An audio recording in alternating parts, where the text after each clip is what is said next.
Seandainya MBG itu dibagikan hanya untuk orang miskin di Indonesia berdasarkan data BPS, maka dibagikan dalam bentuk uang, satu orang miskin di Indonesia akan mendapatkan 66 juta per tahun. Dibagi bulanan menjadi 5.500.000 per bulan. Lah mending kayak gitu, nggak ada orang miskin lagi di Indonesia, Pak. Kalau pemerintah berani membagikan duit ratusan triliun itu hanya untuk orang miskin, maka Indonesia akan mencatat sejarah. Di tahun 2026 tidak ada lagi orang miskin di Indonesia, Pak. Kalau berani. Lah ngapa nggak berani? Kita tahu itu proyek.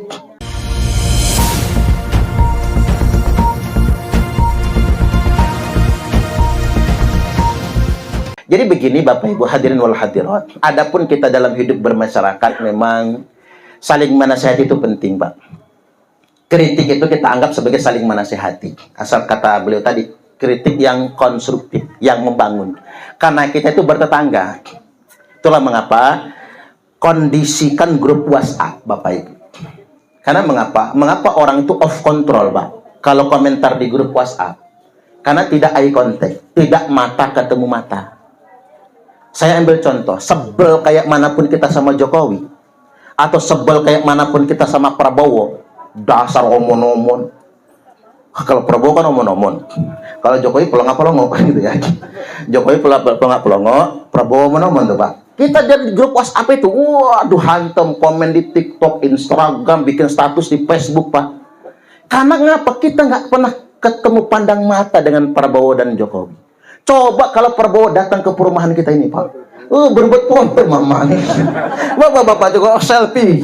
Langsung upload di Facebook. Lagi sama presiden.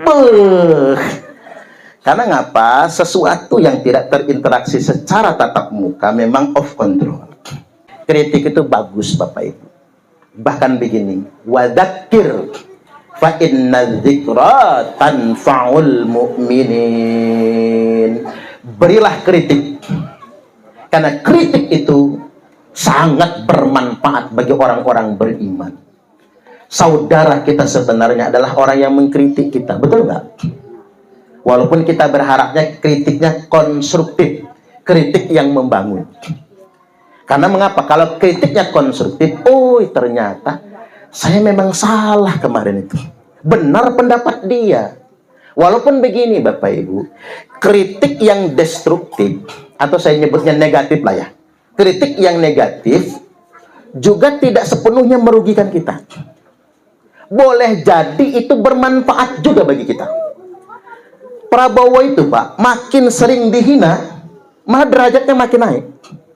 Jokowi itu coba lihat, makin sering dihina, kan itu kan bukan lagi kritik, yang nyebut Jokowi pelongo, Jokowi banci, Jokowi itu anak PKI. Itu kan bukan lagi kritik, Pak. Tapi sudah hinaan kan? Bukan kritik yang konstruktif, tapi sudah negatif. Sudah fitnah semua isinya itu. Tapi apakah dengan kritik itu Jokowi jadi jatuh? Tidak. Dia makin mulia, makin terhormat. Ini pelajaran buat kita.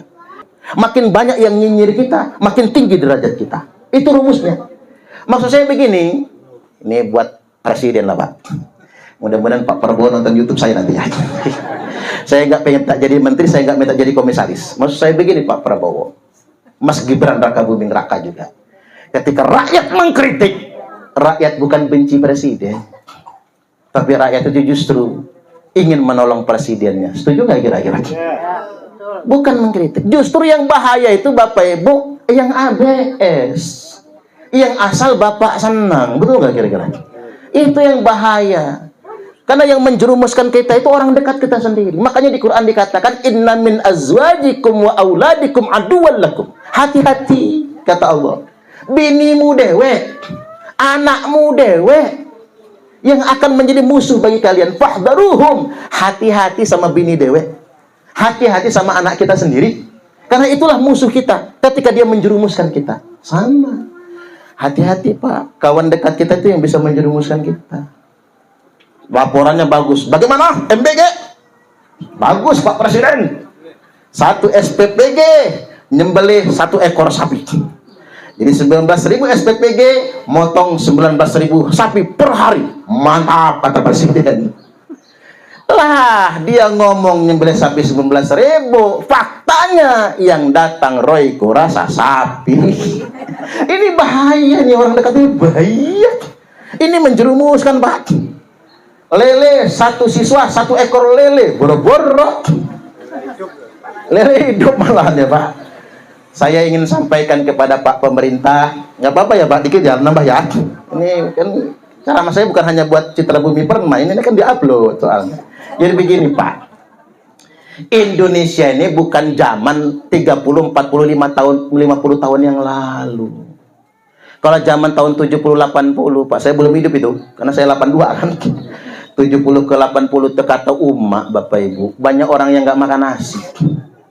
Orang Jawa pinter Pak, bikin oyek, bikin tiwul. Nah orang Sumatera juga begitu. Jadi kata umat, pas Ramadan tuh pernah bulan puasa Lebaran, yang bisa zakat fitrah cuma 1 rumah. Jadi agar semuanya tertunaikan fitrahnya, digilir dari rumah A, kirim ke B, kirim ke C, terus muter. Zakat fitrah itulah beras yang sama yang diputar itu. Cukup 40 rumah. Nanti dicari dari 40 keluarga itu mana yang paling melarat. Saya pikir kalau tahun 70-80 MBG itu cocok Bapak Ibu. Kalau tahun itu. Kalau tahun sekarang Mbak, setahu saya Bapak Ibu, masih bergizi masakan ibu-ibu daripada MBG itu. Maaf ini kalau ada pengusaha SPTG, maaf banget. Masih bergizi masakan ibu-ibu kan? Dan penelitian UI, ini UI loh Pak, hanya 20% dari porsi MBG yang dimakan, 80% dibuang semua. Jadi MBG itu 20% jadi tai, MBG itu 20% jadi tai, 80% jadi sampah. Itu MBG itu. Ini yang kita benar-benar prihatinkan Bang. Jadi tidak akan menjadi manfaat.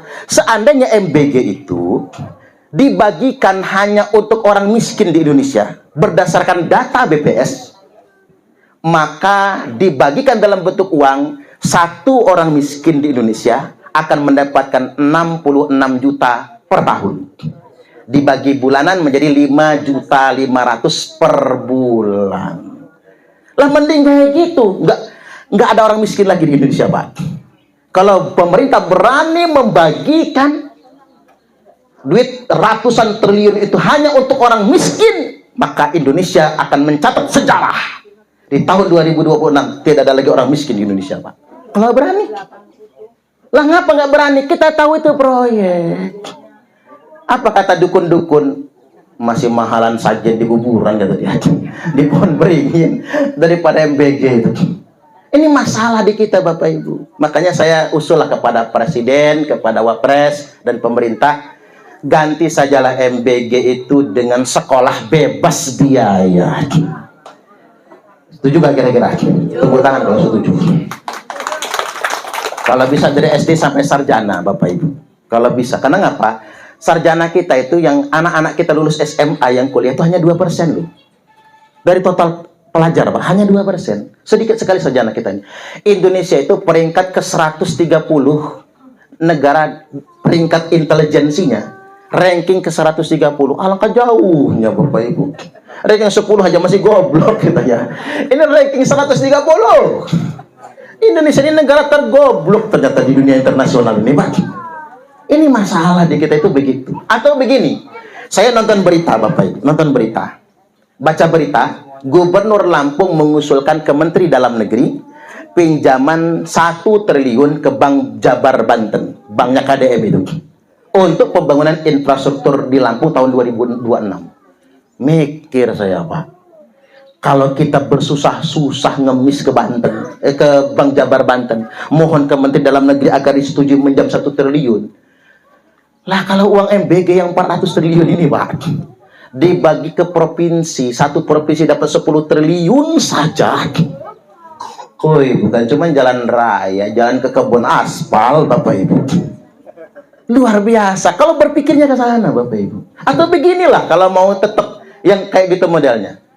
15.000 1 siswa ya. Kan 15.000 1 siswa tuh. nyebutnya kan begitu. Tapi yang sampai kita itu telur puyuh 3 biji, kelengkeng 3 biji gitu ya Pak. Yang nyampe kita kan begitu kan. Yang 15.000 satu siswa itu kirim aja langsung ke rekening ibu-ibu. 15.000 tuh kali 20 hari aja Pak, 300.000 kan begitu. Saya yakin Bapak Ibu kalau dikirim ke ibu-ibu, apalagi yang punya anak 4 sekolah semua, 1.200.000 cair ibu-ibu ini. Kata kepala BGN nanti dikorupsi orang tuanya. Enggak. Kalau dikirim ke emaknya, enggak mungkin dikorupsi. Tapi kalau dikirim ke bapak-bapak, jadi udut dia Pak. Itu masalah itu. Ya artinya ini buat Pak pemerintah, ini kritik, ini masukan. Terakhir ingin saya sampaikan Pak, saya baca-baca itu postur APBN kita itu. Ternyata APBN kita itu Bapak Ibu, 80%-nya itu dari pajak. Negara yang membangun hanya dari pajak selamanya tidak akan pernah menjadi negara maju. Nggak akan bisa. Karena apa? Kalau negara membangun dari pajak, berarti negara pasti memeras rakyat. Sekarang wali kota, bupati, gubernur pening Bapak Ibu. Mengapa pening? TKD, transfer ke daerah turun, dipotong oleh pemerintah pusat. Mau naikin PBB nggak berani. Takut didemo oleh masyarakat Kota Bandar Lampung Pak. Bingung ngebangun sekarang, makanya jalan rusak semua kan. Bingung ngebangunnya karena dari pajak. Sedangkan 20% pembangunan kita dari PNBP, pendapatan negara bukan pajak. PNBP itu apa? Dari kekayaan alam. Dan kaget saya Pak, saya pikir Bapak Ibu PNBP kita itu dari kekayaan alam ini dari Antam, ada tambang, dari minyak bumi dan gas gitu, dari Freeport. Saya pikir dari sana. Ternyata Pak, PNBP tertinggi mencapai 80% itu dari batu bara. Oh rupanya Babaranjang ini loh Bapak Ibu yang nyumbang APBN nih Pak. Makanya kalau kita lewat ada Babaranjang, nggak usah disumpahin Babaranjang tuh. 80% itu batu bara Pak. Batu bara habis, dah selesai kita. Nah ini maksud saya, yuk kita balik. 80% dari PNBP kalau bisa kan maksimalkan sumber daya alam kita. 20% baru dari pajak. Santai rakyat Bapak Ibu. Coba misalnya Pertamina rugi, PLN rugi, masa rugi semua BUMN ini? Ada apa? Karena korupsi merajalela. Mudah-mudahan ini jadi nasihat buat Pak pemerintah. Segitu aja Pak.